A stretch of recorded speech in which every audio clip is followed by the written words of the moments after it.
Professor Bhattacharya, what's your sense? Is India simply following a global pattern at the moment?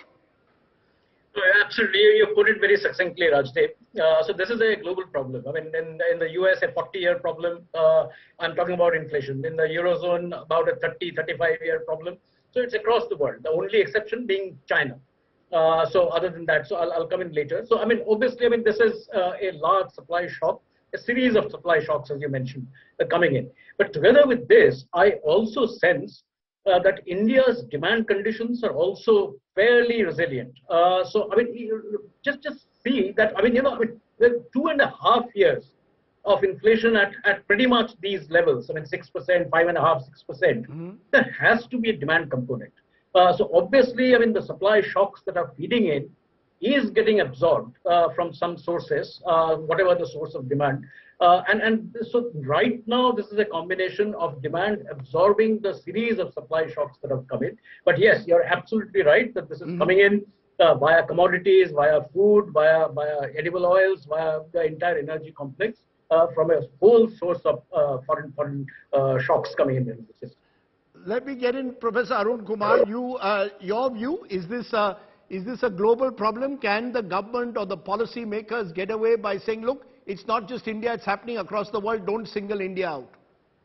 So Rajdeep, yes, of course, it's a global problem because we are a globalized economy. Things are coming from outside, there's no doubt. Even prior to the war, there were supply shocks and price of metals and energy, etc. were rising. And they have started rising even faster. And what the current inflation data shows, that they're accelerating. Our wholesale price index was rising at above 10% for now, roughly 13 months. And that also is feeding into other, inflation, not just into fuel and food. So therefore, it's a generalized inflation that is increasing in the Indian context. And let me say that the demand has not yet come back.